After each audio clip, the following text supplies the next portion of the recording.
Good morning all of you. आज अपन अध्ययन करेंगे बीकॉम पार्ट फर्स्ट। सब्जेक्ट अपना है बिजनेस एडमिनिस्ट्रेशन, व्यवसाय प्रशासन। उसमें पेपर फर्स्ट है बिजनेस लॉ, व्यापारिक संनियम। इसमें अपन आज अपना टॉपिक रहेगा अनुबंध का अर्थ एवं एक वैध अनुबंध के आवश्यक तत्व या लक्षण।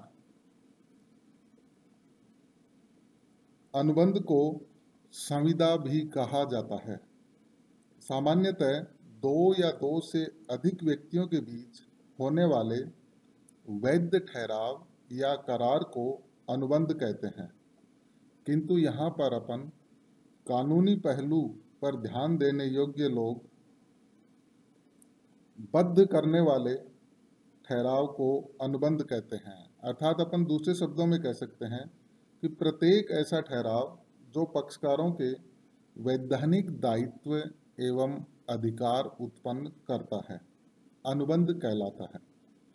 अनुबंध शब्द को अनेक विद्वानों ने, न्यायाधीशों ने परिभाषित किया है। भारतीय अनुबंध अधिनियम 1872 में भी इसे परिभाषित किया गया है। सर्वप्रथम अपन भारतीय अनुबंध अधिनियम 1872 के अनुसार क्या किस रूप में परिभाषित किया गया है, इसका अपन यहाँ पे अध्ययन करेंगे। भारतीय अनुबंध या संविदा अधिनियम 1872 के अनुसार अनुबंध एक ऐसा ठहराव है जो राजनियम द्वारा प्रवर्तनीय होता है। अनुबंध एक ऐसा ठहराव माना गया है जो राजनियम द्वारा प्रवर्तनीय माना गया है। भारतीय अनुबंध अधिनियम के अंतर्गत अनुबंध की जो परिभाषा दी गई है, उस अनुबंध की परिभाषा को निम्न दो भागों में अपन बांट करके डिटेल से इसका अध्ययन कर सकते हैं। इसमें दो बातें महत्वपूर्ण है। पहला ठहराव एग्रीमेंट, दूसरा वह ठहराव जो राजनियम या कानून द्वारा प्रवर्तनीय है। सूत्र के रूप में अपन इसको भी स्पष्ट कर सकते हैं, जैसे अनुबंध इज इक्वल ठहराव प्लस राजनियम द्वारा प्रवर्तनीयता। अब इन दोनों भागों को अपन डिटेल से अध्ययन करेंगे। पहला ठहराव एग्रीमेंट। एग्रीमेंट किसे कहते हैं? प्रत्येक वचन तथा वचनों का प्रत्येक समूह है जो एक दूसरे के लिए प्रतिफल का निर्माण करते हैं या बनते हैं, ठहराव कहलाता है। सरल शब्दों में अपन ये कह सकते हैं कि ठहराव वचनों के आदान प्रदान के कारण उत्पन्न होता है। वचनों का आदान प्रदान करने हेतु एक पक्षकार प्रस्ताव करता है तथा दूसरा पक्षकार अपनी सम्मति अर्थात सहमति देता है, अर्थात उसे स्वीकार करता है। दूसरा इसका भाग है ठहराव की प्रवर्तनीयता। प्रत्येक ठहराव अनुबंध नहीं होता है। कोई भी ठहराव तभी अनुबंध कहलाता है जबकि वह कानूनी रूप से प्रवर्तनीय हो, किंतु कोई भी ठहराव कानून से तभी प्रवर्तनीय कराया जा सकता है जबकि उस ठहराव के पक्षकारों के कानूनी अधिकार एवं दायित्व उत्पन्न होते हैं। इसके अतिरिक्त विभिन्न न्यायाधीशों एवं विद्वानों ने भी इसको परिभाषित किया है। बुक किताब के अंतर्गत मैंने आपको पीडीएफ भेजा है, उसमें बहुत सारी परिभाषाएं दी गई है। उनमें से एक परिभाषा अपन यहाँ पे चर्चा करते हैं। न्यायमूर्ति सामंड के अनुसार अनुबंध एक ऐसा ठहराव है जो पक्षकारों के मध्य दायित्व उत्पन्न करता है एवं उनकी व्याख्या करता है। विभिन्न परिभाषाओं के आधार पर निष्कर्ष के रूप में, सारांश के रूप में अपन कह सकते हैं, इसको परिभाषित कर सकते हैं कि अनुबंध करने की क्षमता रखने वाले दो या दो से अधिक व्यक्तियों के बीच एक ऐसा वैध ठहराव है जो किसी कार्य को करने या न करने के प्रस्ताव की स्वेच्छा से स्वीकृति देने से उत्पन्न होता है। ऐसे ठहराव में सामान्यतः प्रतिफल भी पाया जाता है। इसके परिणाम स्वरूप पक्षकारों में आपसी अधिकार एवं दायित्व भी उत्पन्न होते हैं, जिन्हें कानूनी रूप से प्रवर्तित कराया जा सकता है। वस्तुतः अनुबंध के लिए ठहराव होना परम आवश्यक है, परंतु यदि ठहराव परिवर्तनीय नहीं हो तो वह ठहराव कभी भी अनुबंध नहीं बन सकता है। इसमें अपने को सबसे पहली और महत्वपूर्ण बात ध्यान रखनी है कि वही ठहराव अनुबंध बन सकता है जो राजनियम द्वारा परिवर्तनीय होता है, कानूनी रूप से उसे मान्यता मिलती है। अगर राजनियम द्वारा परिवर्तनीय नहीं है तो वह ठहराव तो हो सकता है, लेकिन वह अनुबंध का रूप नहीं ले सकता है। इसलिए आगे अपन अध्ययन करेंगे एक कोटेशन के रूप में कि सभी अनुबंध ठहराव होते हैं, लेकिन सभी ठहराव अनुबंध नहीं होते हैं। अतः अनुबंध के लिए ठहराव की परिवर्तनीयता एक प्राथमिक आवश्यकता मानी गई है। ठहराव में परिवर्तनीयता तभी उत्पन्न होती है जबकि उस ठहराव में वैध अनुबंध के सभी लक्षण विद्यमान हो। इसके बाद अपन अध्ययन करेंगे एक वैध अनुबंध के आवश्यक लक्षण या तत्व। वैध अनुबंध के कुछ लक्षणों का संकेत तो अनुबंध की परिभाषा की धारा 2 उपधारा H में ही मिल जाता है, किंतु अधिनियम की धारा 10 के अंतर्गत भी अनुबंध के लक्षणों को स्पष्ट किया गया है। इसके अतिरिक्त इस धारा में यह भी लिखा है कि यदि भारत में प्रचलित किसी राजनियम द्वारा अनिवार्य हो तो ठहराव लिखित साक्ष्यों द्वारा प्रमाणित एवं रजिस्टर्ड भी होना चाहिए। धारा 2H तथा धारा 10 तथा अन्य धाराओं का अध्ययन करने से अनुबंध के कई महत्वपूर्ण लक्षण होते हैं। इसके अतिरिक्त न्यायालयों द्वारा समय समय पर दिए गए विभिन्न निर्णयों के आधार पर भी इसके कुछ लक्षण स्पष्ट कर सकते हैं। पहला लक्षण, एक से अधिक पक्षकार होना। प्रत्येक अनुबंध में कम से कम 2 पक्षकार होने आवश्यक है, अर्थात 2 या 2 से अधिक पक्षकारों का होना आवश्यक है। दूसरी विशेषता या लक्षण, प्रस्ताव एवं स्वीकृति का होना अर्थात ठहराव का होना आवश्यक है। वैध अनुबंध के लिए अन्य महत्वपूर्ण तत्व यह है कि पक्षकारों के बीच ठहराव होना चाहिए। ठहराव का जन्म प्रस्ताव पर दूसरे पक्षकार द्वारा सहमति या स्वीकृति देने से होता है। अगर स्वीकृति नहीं है तो वह ठहराव का रूप नहीं लेता, अर्थात अनुबंध का वैधानिक रूप नहीं माना जाता है। जैसे एक्स ने वाई को 500 रुपये में टीवी सेट बेचने का प्रस्ताव रखा, वाई ने उसे खरीदने की स्वीकृति दे दी, तो दोनों के बीच में एक वैध ठहराव का निर्माण होता है और वह अनुबंध का रूप ले सकता है। अगली विशेषता या लक्षण, वैधानिक संबंध स्थापित करने की इच्छा। यदि 2 या 2 से अधिक पक्षकार में आपस में कोई ठहराव करते हैं जिनका उद्देश्य आपस में किसी प्रकार का वैधानिक संबंध स्थापित करना नहीं है, तो वह ठहराव वैध अनुबंध नहीं बन सकता है। व्यवहार में हम कई ऐसे ठहराव करते हैं, जैसे साथ साथ घूमने जाना, साथ साथ खाना खाना या कार्यालय जाना या सिनेमा जाना। ऐसे ठहरावों का उद्देश्य आपस में वैधानिक संबंध स्थापित करना नहीं होता है।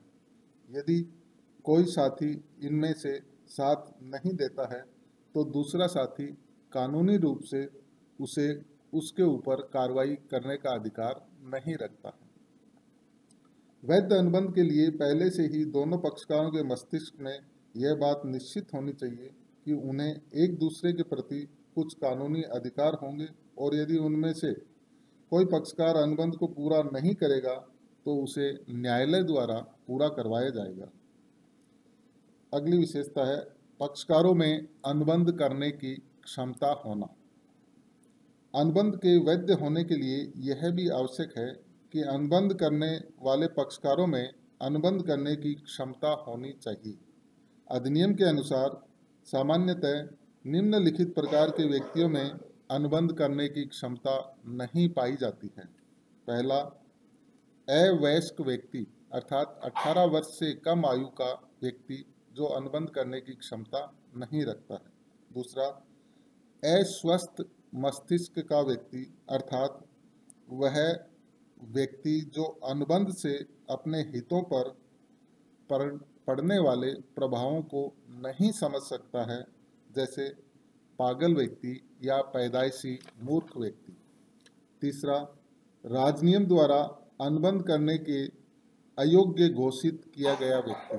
अगर राजनियम ने किसी व्यक्ति को अनुबंध करने के लिए अयोग्य घोषित कर दिया है तो वह भी अनुबंध नहीं कर सकता है, जैसे राष्ट्रपति या मंत्री या दिवालिया व्यक्ति।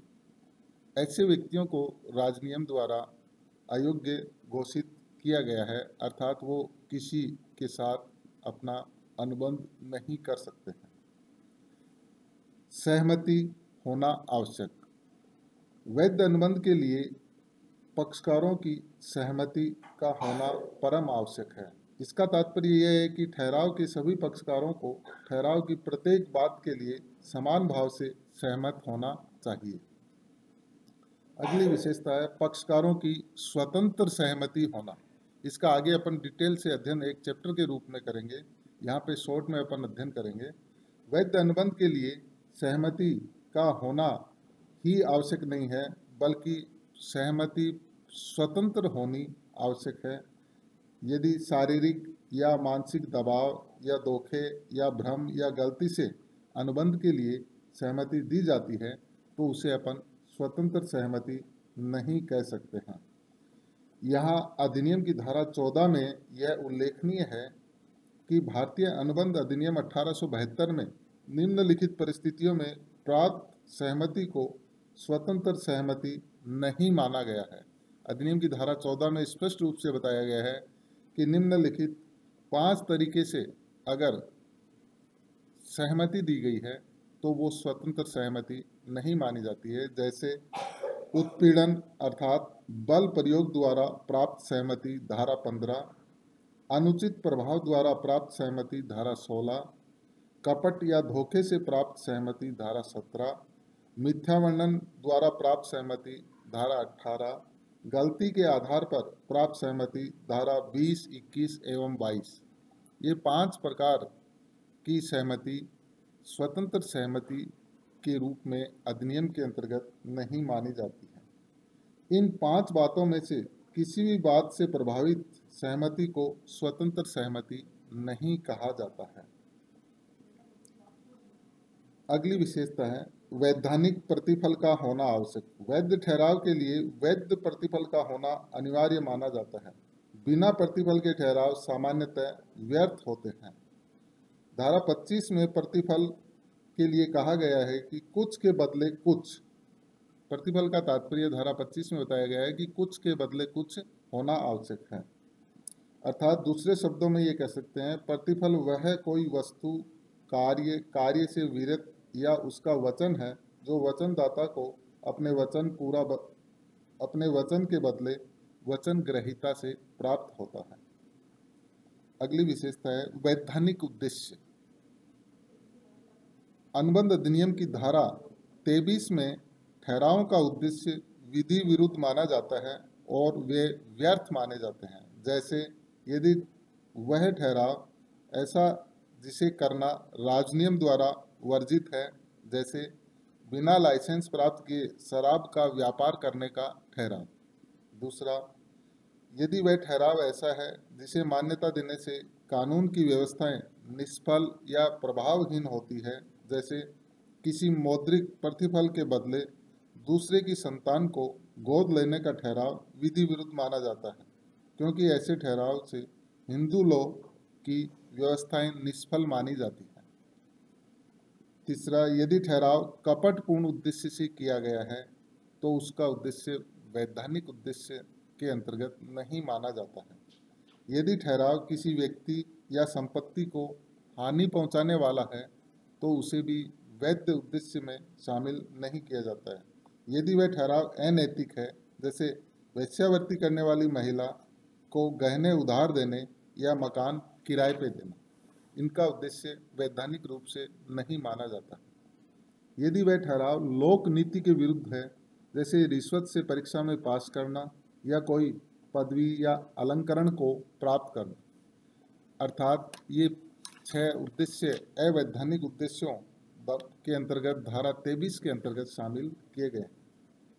अगली विशेषता या लक्षण है निश्चितता। अनुबंध का एक प्रमुख तत्व यह भी है कि इसमें निश्चितता पाई जानी चाहिए। जिस ठहराव में अनिश्चितता पाई जाती है वह ठहराव अनुबंध नहीं बन सकता है। अगला लक्षण निष्पादन की संभावना। वैध अनुबंध वह है जिसका पक्षकारों द्वारा निष्पादन किया जा सके। यदि किसी ठहराव का निष्पादन करना असंभव हो तो वह ठहराव व्यर्थ होता है। कुछ ऐसे ठहराव होते हैं जिन्हें निष्पादित करना प्रारंभ से ही असंभव होता है। दूसरी ओर कुछ ठहराव ऐसे होते हैं जिनको करते समय निष्पादित करना संभव होता है, किंतु बाद में कुछ परिस्थितियों के कारण निष्पादन करना असंभव हो जाता है। जैसे निष्पादन की असंभाव्यता, जैसे मूल्य बढ़ने, हड़ताल या तालाबंदी होने या अन्य व्यापारिक कारणों से उत्पन्न नहीं होती है। ऐसी असंभाव्यता तभी उत्पन्न मानी जाती है जबकि पक्षकारों द्वारा उसका निष्पादन करना बिल्कुल ही असंभव हो जाए या कठिन हो जाए। अगली विशेषता या लक्षण ठहराव स्पष्ट रूप से व्यर्थ घोषित नहीं होना चाहिए। हमारे देश के अनुबंध अधिनियम की कुछ धाराओं के अंतर्गत कुछ ठहरावों को स्पष्ट रूप से व्यर्थ घोषित किया गया है। यदि कोई ठहराव उन ठहरावों में से हो तो वह कभी भी वैध नहीं हो सकता है। अर्थात ठहराव की वैधता के लिए आवश्यक है कि ठहराव उन ठहरावों में से नहीं होना चाहिए जिन्हें स्पष्ट रूप से व्यर्थ घोषित किया गया है। अगली विशेषता है वैधानिक औपचारिकताओं का पालन करना। अनुबंध लिखित, साक्षी द्वारा प्रमाणित या रजिस्टर्ड होना चाहिए। यदि किसी संबंधित अधिनियम द्वारा ऐसा करना अनिवार्य कर दिया गया हो, किंतु यहाँ किसी राजनियम द्वारा ऐसी औपचारिकताएं नहीं लगाई गई है, तो वहाँ अनुबंधों को किसी भी रूप में राजनियम द्वारा परिवर्तित कराया जा सकता है। अर्थात अनुबंध सामान्य रूप से लिखित, मौखिक या गर्भित किसी भी रूप में हो सकता है। उपयुक्त वर्णित सभी तत्व एक वैध अनुबंध में एक साथ पाए जाने आवश्यक होते हैं। यदि किसी ठहराव में इनमें से किसी भी एक तत्व का अभाव है तो वह ठहराव कानूनी रूप से प्रवर्तनीय नहीं माना जाता है। Thank you.